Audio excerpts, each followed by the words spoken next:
একটা কুকুর আর বাচ্চাগুলো যতগুলো শরীরে বেরিয়ে চলার মতো মানে অভ্যস্ত উপযুক্ত না ততক্ষণ পর্যন্ত ওই মা কুত্তে বাচ্চা ফেলে কোথাও খায় ওই বাচ্চাকে বাচ্চা বলতে শুনবে বাঘের মুখে থাকতো বাচ্চা আর বর্তমানে বাইরে নিজের সন্তান লাগিয়ে পরকীয়া পরিবারের মধ্যে পড়ি 2-2.5 বছর সন্তানটা ফেলাই কুত্তার চোখ বের হয়ে যায় কুত্তে পারছে এইটা পারছে কেন মানুষ কেন হুয়ার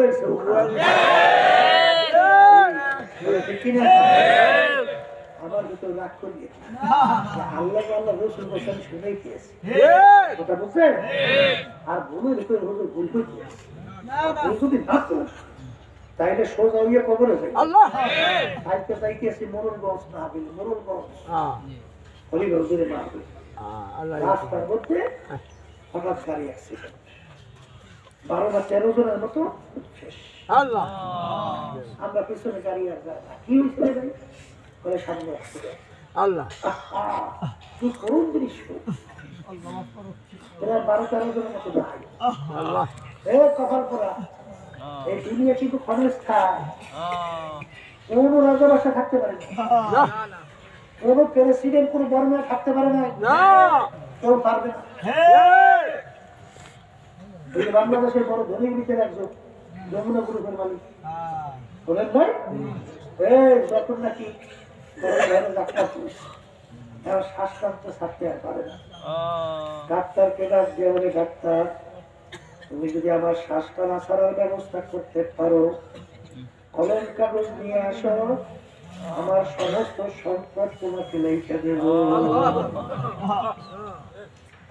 এই জন্য আমার বাজানদেরকে বলবো পর্দার আলের মা বোনদেরকে বলবো আমার মালিক বলে তোমার উপর আমি রমজান মাসে রোজা খরচ করছি কেন এর মাধ্যমে আমার ভয় তোমাদের ভিতরে পয়দা হবে সবাই বলে এখন এই কথার মাধ্যমে কি বলছেন আল্লাহ ভয় ভিতরে পয়দা করতে চায় আসতে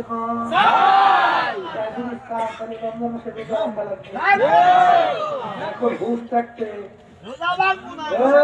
জীবন থাকতে রমজান মাসে একটা রোজাও ছাড়বে এরকম নিয়ে কেটি করে না হাতুরা দেখুন মা বোনরা উঠেন আল্লাহ দেখুন আলহামদুলিল্লাহ এখন রমজান মাস আসতেছে আমি কথা বেশি লম্বা করবো না বুঝতে আল্লাহর বান্দারা 12 মাসে বছর হয় না এর ভিতরে সবচেয়ে সম্মানিত মাসের নাম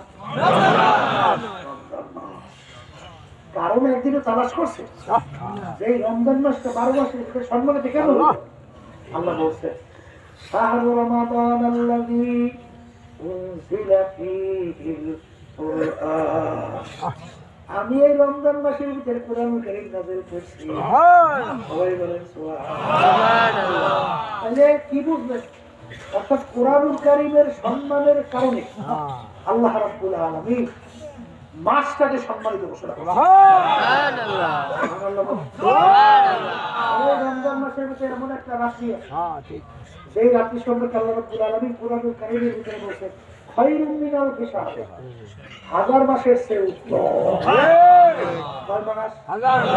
হাজার মাসের চেয়ে উত্তম 1000 মাস হিসাব করলে দেখা যায় 83 বছর 4 মাস এই 83 বছর 4 মাস বয়স সংখ্যা কম না 24 ঘন্টা আপনি যদি 83 বছর 4 মাস করতেন ইবাদতের ভিতরে লিপ্ত থাকেন যেই পরিমাণ সব পরে রমজান মাসে ওই এক রাত্রিতে তার চেয়ে বেশি সব এই রাত্রিটা কোন মাসে বলে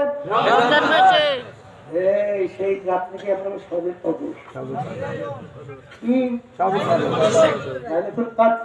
নাকি শোনেন ইমানের ৭৭টা শাখা আছে এর ভিতরে একটা শাখা হলো সবে কদর তালাশ করা কি তালাশ করা আবার তালাশ করা আল্লাহর বান্দা ওই রাত্রিতে যে আল্লাহ 1000 মাসের চেয়ে উচ্চারণ ঘোষণা করলেন কারণ আছে না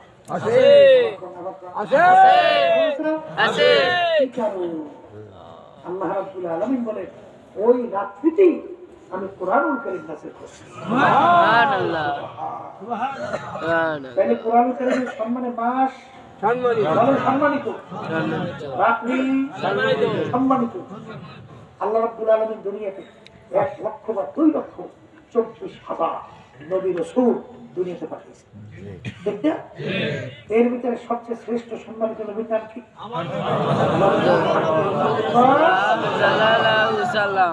কারণ কি আল্লাহ রাসূল সাল্লাল্লাহু আলাইহি ওয়াসাল্লামের উপরে কোরআনুল কারীম আল্লাহ নাযিল করেছে। সুবহানাল্লাহ।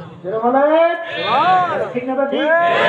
তাহলে কোরআনুল কারীমের সম্মানে মাস সম্মানে রাত্রি সম্মানে নবী এই সমস্ত নবীদের উম্মতদের ভিতরে কোন উম্মত সম্মানিত? আল্লাহ। বলেন আমরা নবীর উম্মত। এই কথা ঠিক আছে? কারণ কি বলেন আমাদের উপরে কোরআনুল কারীম আল্লাহ নাযিল করেছে। সুবহানাল্লাহ। বলেন কোরআনুল কারীমের সম্মানে মাস সম্মানিত, রাত্রি সম্মানিত, নবী সম্মানিত, উম্মত সম্মানিত। আল্লাহ এই আল্লাহর বান্দা বান্দি কোরআনুল কারীম অনুযায়ী নিজের জীবনকে চালাবে, ওই আল্লাহর বান্দা বান্দি ও সমস্ত মানুষের ভিতরে সম্মানিত হইয়া সম্মান লাভ করতে পারবে। বাস্তব দেখি এই কয়েকদিন আগে গেছিলাম এই পটুয়াখালী জেলার নাকি বীরগঞ্জের ইয়েতে সেবা মতো ওদের কিনারে ঘুমাই।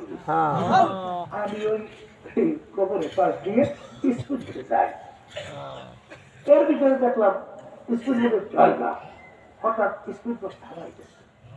কি রে ভাই? তাকেও দেখি হুজুরের কবর। অর্থাৎ স্কুল বোর্ডালায় হুজুরের কবরকে সম্মান দেখাইয়া তারপর সামনে যায়। যত বড় জাহাজ লঞ্চ ওই নদী থেকে যায়, দমের কইরে সম্মান দেখাই তার সামনে।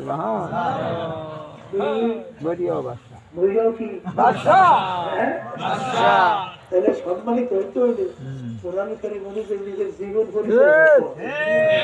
তাহলে দুনিয়াও সম্মানিত হইতে পারবে, আখিরাতে আল্লাহ সম্মানিত করে। যেই ঘর কোরআনুল কারীম অনুযায়ী চালাবে ওই ঘরটাও সমস্ত ঘরের ভিতরে সম্মানিত। যেই সমাজ কোরআনুল কারীম অনুযায়ী চলবে ওই সমস্ত সমাজের ভিতরে সম্মানিত। এই দেশ কোরআনুল কারীম অনুযায়ী চলবে ওই দেশটাও সমস্ত দেশের ভিতরে সম্মানিত। কথা ঠিক হবে? ঠিক। এক শ্রেণী আমার বাজানরা পর্দালের মা বোনেরা মুসলমান দাবি কইরা মানব রচিত কুফরি তন্ত্র মন্ত্র বাস্তবায়নের জন্য তার পিছনে ঘুরে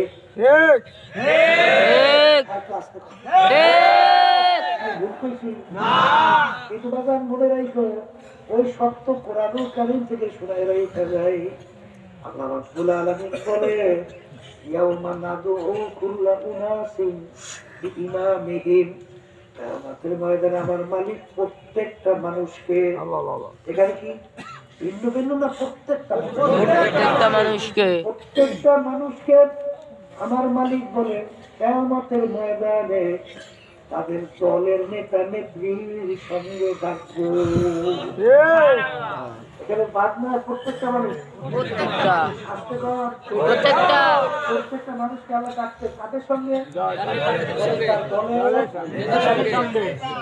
আমার মালিক বলেন ওদেরকে দায়িত্বে আমার মালিক বলবেন তোর নেতা নেত্রী যেদিকে যায় ওদের পিছনে পিছনে সেই দিকে চলে যা। কথায় আমার আল্লাহ বলতেছে তোর দলের নেতা নেত্রী যেখানে যায় না তোর সেইখানে জায়গা। আল্লাহ বলছে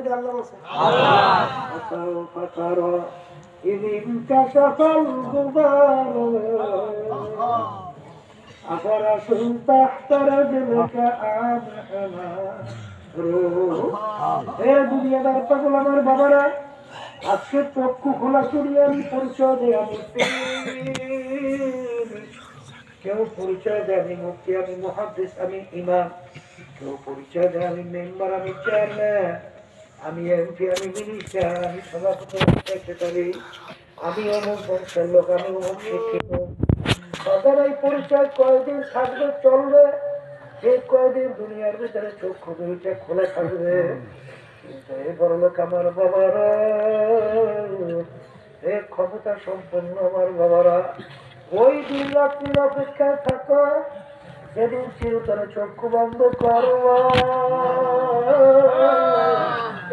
এখন তাকাইয়া তাকাইয়া নিজেকে প্রশ্ন করো, এখন আর কেউ চেয়ারম্যান কইয়া ডাক দেয় না, এখন ডাক দেবে চেয়ারম্যান সাহেব। চেয়ারম্যান সাহেব এই গায়কটা ব্যবহার করছে সেইটা পড়ে আছে, পিসা হুজুরের লাশ পিসা হুজুর নাই, এই কায়াটা ব্যবহার করতো সেইটা পড়ে আছে। আমাদেরকে বলবো এমন জীবন তুমি করো হে গঠন, মরণে হাসিবে তুমি কাঁদিবে হাতি কষ্টে দুনিয়াতে খবর দুনিয়া কি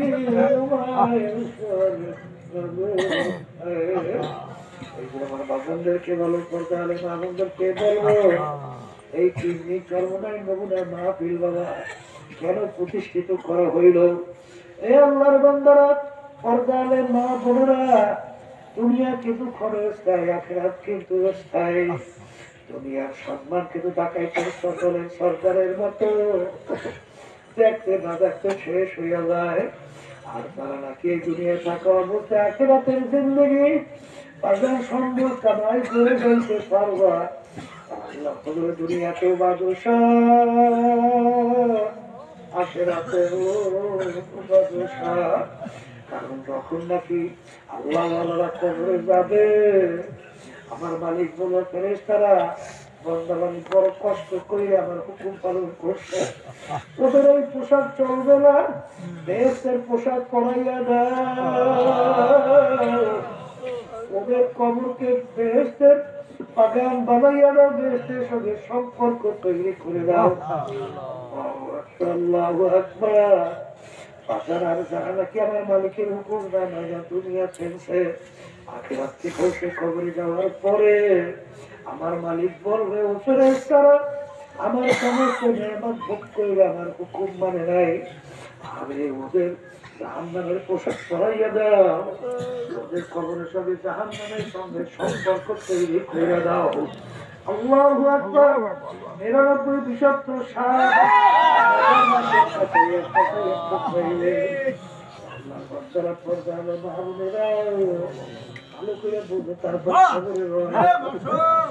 যারা মুসলমান তাদের কাছে আমাদের কথা, যারা মুসলমান না, যারা আল্লাহকে বিশ্বাস করে না, আখিরাতকে বিশ্বাস করে না, তাদের কাছে এই কথা কোনো মূল্য থাকবে না। কিন্তু যারা আখিরাতকে বিশ্বাস করো, আল্লাহ রাসূল বলেন দুনিয়ার আগুনে সে 70 গুণ তেজের আগুন, জাহান্নামের আগুন। ওই আগুন সম্পর্কে আমার মালিক নিজে কুরআনুল কারীমের ভিতরে বলছে, আর আল্লাহুল মুসাদাতুল্লাতি তাসবিহু আলাল আফসিদা, আগুনের তেজের হবে শরীরের যে কোনো জায়গা লাগার সঙ্গে সঙ্গে ওই আগুন কলিজা পর্যন্ত সবাইকে দুনিয়াদার পাগল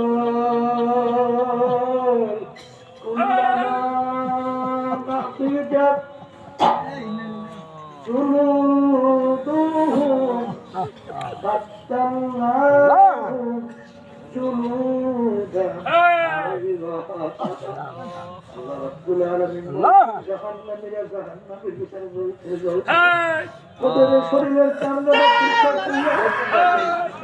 জমিনের ভিতরে ধারাজ করিয়া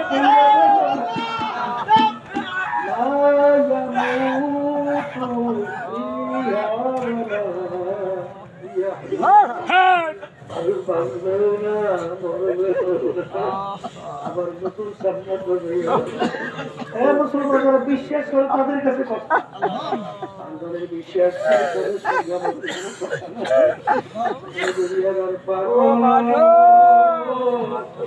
আমার মালিক বলে আমি জাহান্নামে আগুন জ্বালাবো মানুষ এবং পাথরে পাথর কাঁপতে কাঁপতে নহর জারি করে আল্লাহ তোমার আমার দলকে পাথরের সে শক্ত হয়ে গেল আমার মাওলার বল জাহান্নামের ভয় তোমার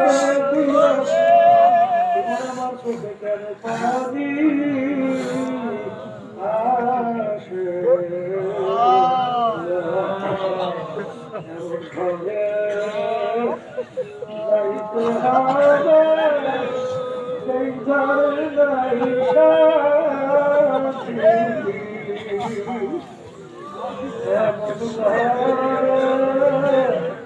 থাকতে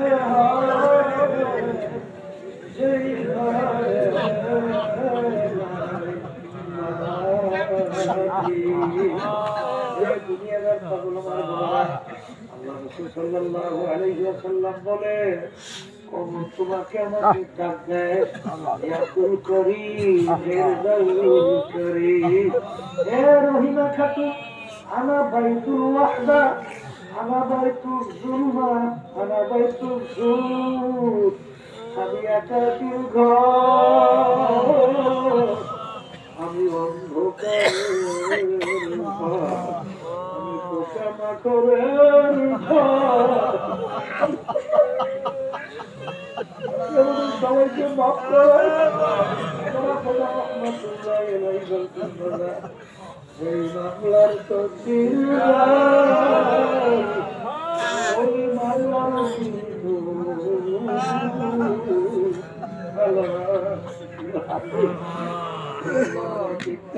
চেষ্টাও নাই মন্দির ইতিহাস বইরা দেখো কাঁদতে কাঁদতে তারা কবরে চলে গেছে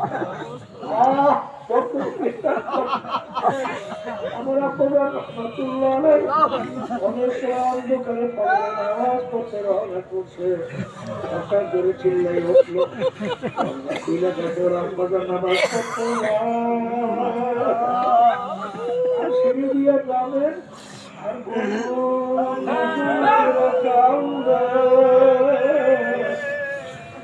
জীবনটা বাংলা রাস্তা কাটাইয়া গেল তবু মন মানে না বেকার কবর একটা খাই বাংলার কেউ না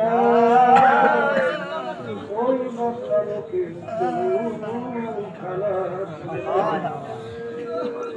বলো সরকারি মানুষদেরকে বলবো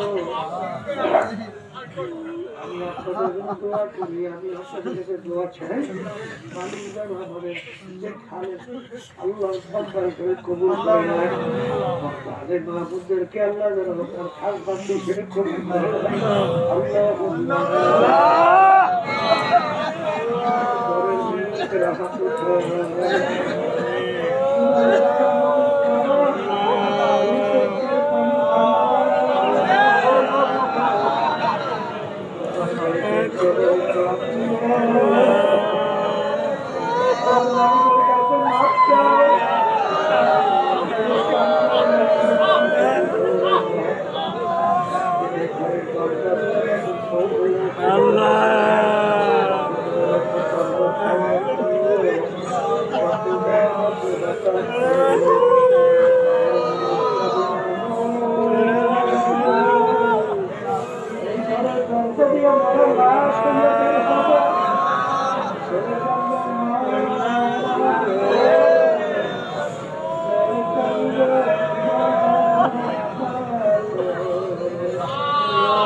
কিভাবে